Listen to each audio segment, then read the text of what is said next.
Hey everyone, Dominic here, bringing you another Ravening Report. This time we've got Vampire Covenant versus the Dwarven Holds. It's nice to finally play against a few different armies here. It's been a while since my opponent brought out his Dwarves. He's been playing Warriors of the Dark Gods for a long time, and before that he was playing Ogres, anyway, the deployment type we had for this game was straight frontline clash, with Breakthrough as the secondary objective. Let's get started. Here's a quick look at the deployment for Vampire Covenant. So same list as I used last time. I've got 25 zombies with a banner musician. I've got 3 Brotherhood Knights with a champion. I've got a Vampire Count who's the general. Brotherhood, he's got the Crimson Rage, Blessed Inscriptions on a halberd, and a 1-up, 4-up save. He's a wizard adept of occultism. And next to that, we've got a big unit of 46 spears, full command, banner of the Relentless Company. In that unit, I have a Necromancer, Wizard Master of Evocation, with a Talisman of the Void. I have 2 Bat Swarms. I've got 10 Wraiths. Another unit of 25 zombies with a Musician and Standard. In that unit, I also have a Vampire Courtier Brotherhood Bloodline. He's got Paired Weapons, Touch of Greatness, Talisman of Shielding, and the Eternal Duelist. He's also an Apprentice of Evocation. Next to that, I have another unit of Bat Swarms. I've got a unit of 6 Vampire Spawn with a champion. And lastly, on this side, I have 3 more Brotherhood Knights with a champion. So for my opponent here, he's got some Clans Marksmen with guild-crafted handguns. I think there's 18 in this unit, and there's 10 in this one. Next to that, he's got some, I forget what these guys are, Forge Wardens, I think they're called. Either way, the special 18-inch always hits on 2 guys. He's got a, let's see if I get this right, a Steamcopter and 2 Gyro Bombers, I believe. He's got a Catapult, which is going to be entrenched.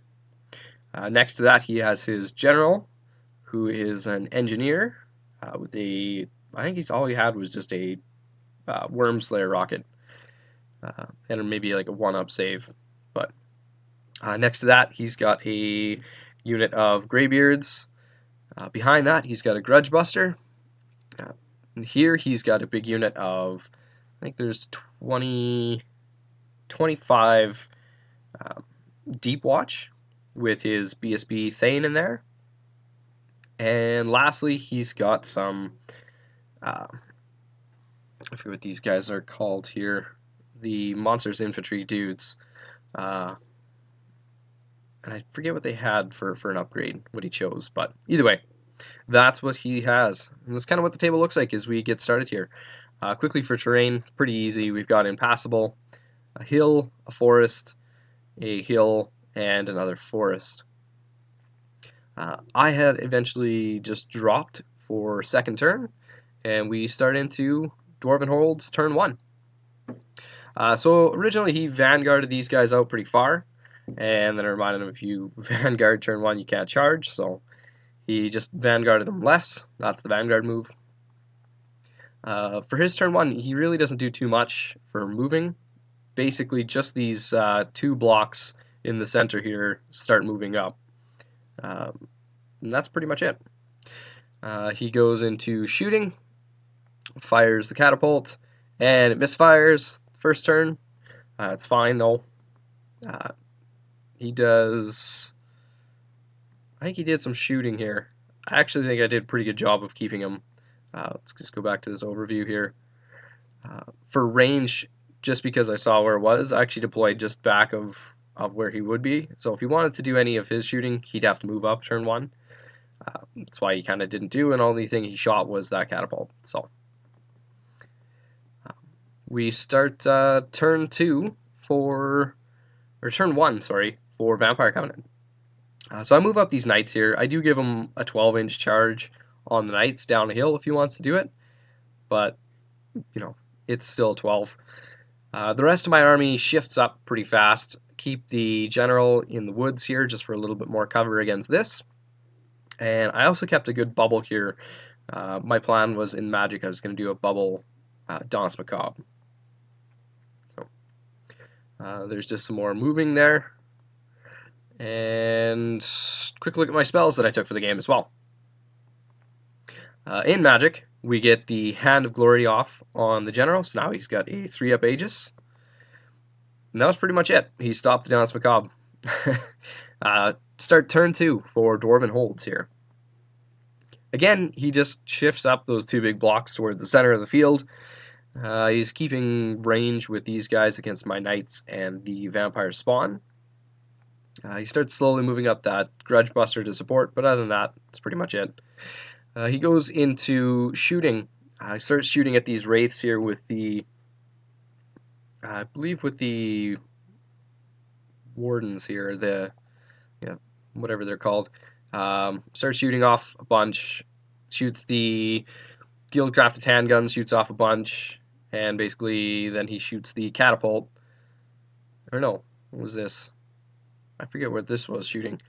Did some more shooting, shoots off some wounds on the spawn, and yeah, that's kind of how the table looks like as we start turn 2 for Vampire Covenant. So over here, instead of declaring a charge, I saw that I could just move right past his Arc of Sight, so I do so. Over here, I'm just keeping range, so if he turns to face, I can try and get a flank charge, or just keep him moving this way and then maybe fly over top of him here if I don't fail any frenzy checks. The rest of the table just kind of moves up. We go into Magic. We do a Rise, gain a wound back on the Vampire Spawn. We do Touch of the Reaper here. He actually let it go, I think, and I rolled D3, rolled the 6, and then I rolled 3 1s for the wound. So his general is very safe. We also tried to do the Hand of Glory here, and he stops that. We also did Danse Macabre up front, and this one goes off. We move through the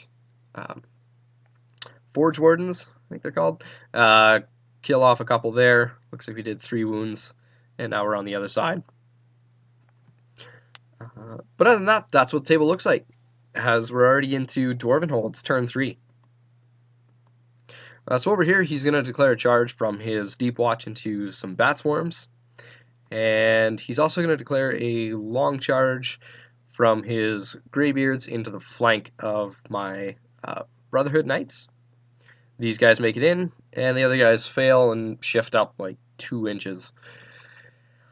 Over here, he does his bombing run over here, rolls a 6 for it, and can't use it for the rest of the game.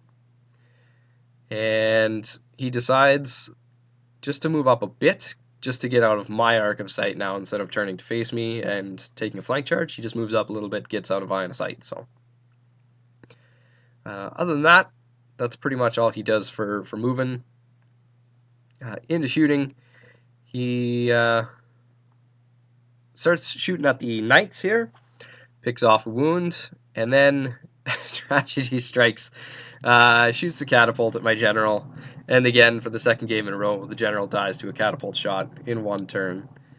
So, that one really sucks again. Crumble out some zombies, crumble out some other stuff. I believe I actually went back here, I don't know if there's a picture, but the remaining Wraith crumbles out too at this point, and then my Necromancer Wizard Master takes over.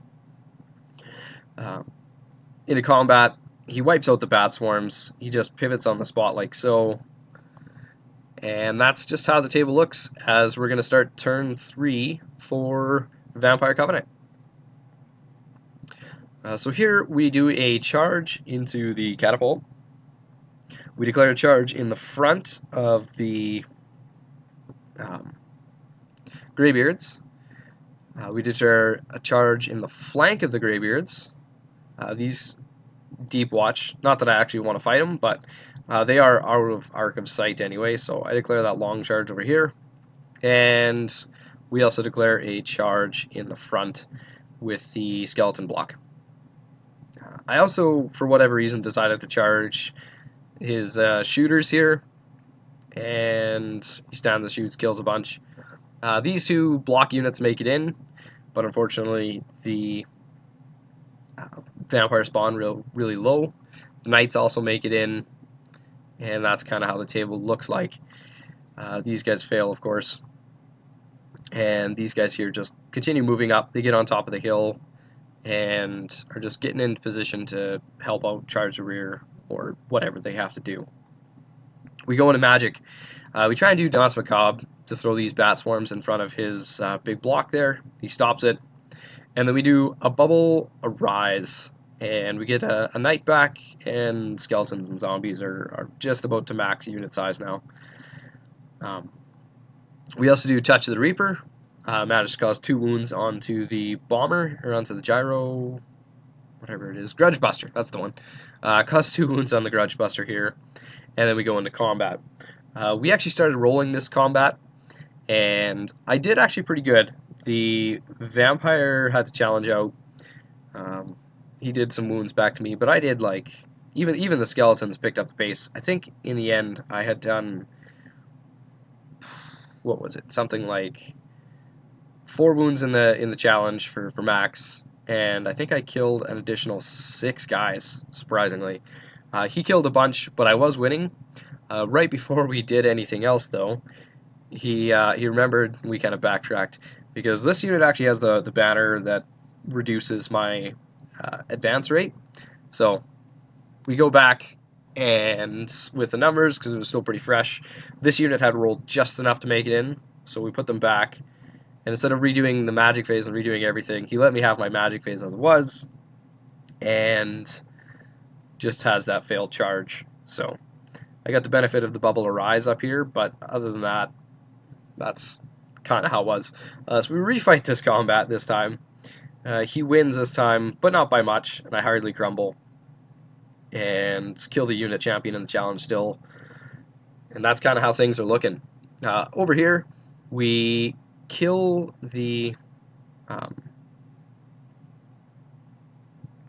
we kill the catapult and overrun into his general.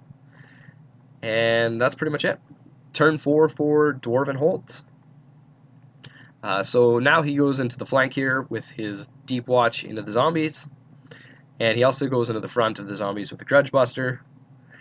These guys are going to charge down the hill into the vampire spawn, and everybody makes it in. He does the sweeping attack from these guys over here, the other bombing run or whatever it is, shrapnel grenades maybe. Either way, drops it over here, doesn't really do anything. Continues to shoot at the zombies up here, and does some shooting at the skeletons, but doesn't really achieve much. Goes into combat, wipes out the vampire spawn, no problem, only took 1 wound for his trouble, and then we go to this one. So what ended up happening, my vampire has to issue a challenge again. He accepts with the unit champion in the Deep Watch. I do max overkill him, but after crumbles, he crumbles me down to just the vampire and 3 remaining rank and files, which is actually really beneficial for me in my next turn here. So that's kind of how things look as we start turn number 4 for Vampire Covenant. So these knights, after... I forgot this one. We didn't kill the general. We only put 1 wound on him, which is rather surprising. But we just restrain our pursuit and face this Grudge Buster. And on my turn 4, we charge into the flank of that Grudge Buster. These guys charge the rear of the Greybeards, and the bats go into the flank of the Deep Watch, as do the big skeleton block. Unfortunately, the knights down the hill, even with the reroll, still fail that charge, and these zombies over here just continue moving to go make him basically deal with these zombies, or I'm going to get into the breakthrough objective. So that's kind of how the table looks. We go into magic. We do Touch of the Reaper up here. He decides to stop this one. We do Whispers of the Veil off on his Deep Watch. So now minus resilience and minus discipline. And that was pretty much it. We go into this combat. Again, the vampire issues the challenge. He's got nobody to accept this time but his Thane. and he does accept. Um, but this unit actually ended up failing its fear check as well. I kill him with 1 extra wound, and he kills the remaining zombies. Very superficial damage to the skeletons, and of course, the Grudge Buster goes down to the knights. These guys held. We did chase down the remaining Deep Watch after we killed the general, and then the knights overran into the flank of the the Greybeards here. So that's how things are looking as we start turn 5 for Dwarven Holds. So these guys here, they're going to go get into the flank of the bats, and these guys are going to charge the flank of the zombies just to deal with them. And he also declares a rear charge over here. He figured even with just a few extra bonuses, it might help this unit stick around. So they make it in. Because of the impassable terrain, he only really clips and gets 1 guy, sort of not quite corner to corner, but more or less like that. So this guy rallies, and these guys just continue to sit here, and they're going to start shooting at the knights. He does shooting, picks off a knight. These guys in combat wipe out the zombies and just pivot on the spot, and we fight this one out. So what ended up happening over here, he kills the bats and just sticks where he was. His overrun wouldn't have hit this unit to help out, unfortunately for him, so he elected just to stay there.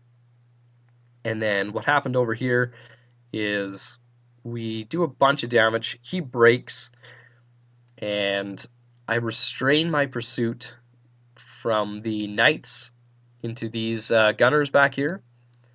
I restrained my pursuit with this guy, and just this unit declared a charge or a pursuit against the Greybeards.